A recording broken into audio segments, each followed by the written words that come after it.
জুলাইতে যারা এই সংগ্রামে আহত শহীদ হয়েছে তাদের পরিবারকে লুক আফটার করার জন্যে একটা অধিদপ্তর করা হয়েছে মুক্তিযোদ্ধা মন্ত্রণালয়ের অধীনে। যারা ক্ষতিগ্রস্ত হয়েছে তাদেরকে কল্যাণ এবং পুনর্বাসনের জন্য কয়েকটা স্কিম আমরা নিয়েছি। মুক্তিযুদ্ধের সময় মুক্তিযোদ্ধার সংখ্যা ছিল 1 লাখ, পরবর্তীতে এখন হয়ে গেছে 2.5 লাখ।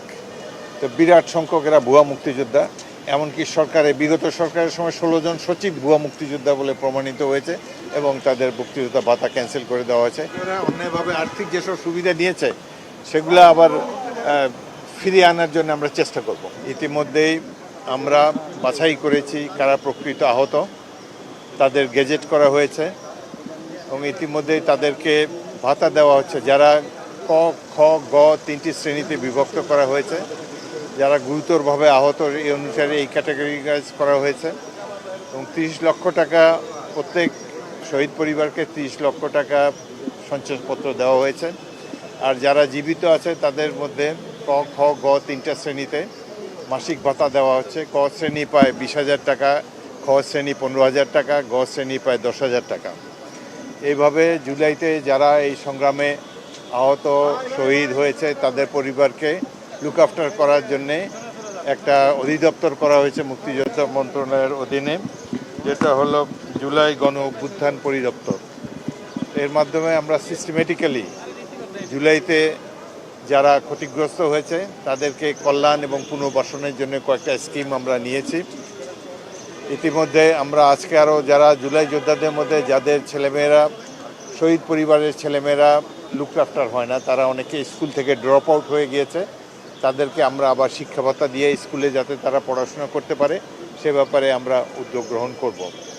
এছাড়াও ছোট ছোট ব্যবসা যারা হাত পা চলে গিয়েছে, যথেষ্ট কর্মক্ষম নয়, তারা যাতে কিছু খেয়ে দেয় তাদের জীবন কিছুটা সুখময় হয় কিংবা তারা যাতে বেঁচে পড়তে থাকতে পারে স্বাচ্ছন্দ্যের সাথে, সেজন্য তাদের জন্য ছোট ছোট ব্যবসা প্রতিষ্ঠান খোলা যায় কিনা এ ব্যাপারে তাদের সাথে আমরা বৈঠক করছি এবং তাদেরকে পুনর্বাসনের জন্য আমরা উপযুক্ত পদক্ষেপ আমরা গ্রহণ করব। আমাদের সরকার জুলাইতে যারা আহত শহীদ এই পরিবারগুলোর কল্যাণের জন্যে আমরা খুবই কনসার্ন এবং এ ব্যাপারে আমরা প্রয়োজনীয় ব্যবস্থা গ্রহণ করব।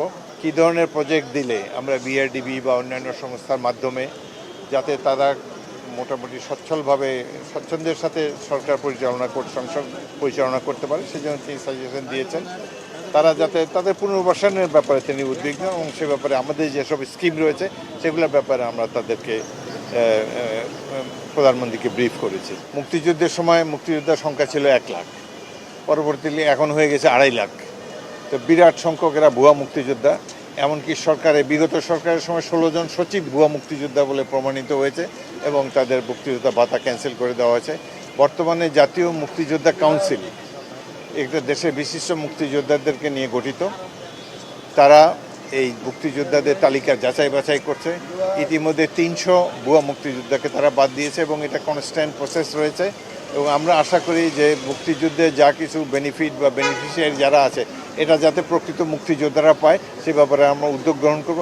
ভুয়া মুক্তিযোদ্ধাদের নাম ধীরে ধীরে পর্যায়ক্রমে আমরা বাদ দিয়ে দেবো। এরা অন্যায়ভাবে আর্থিক যেসব সুবিধা নিয়েছে সেগুলো আবার ফিরিয়ে আনার জন্য আমরা চেষ্টা করব।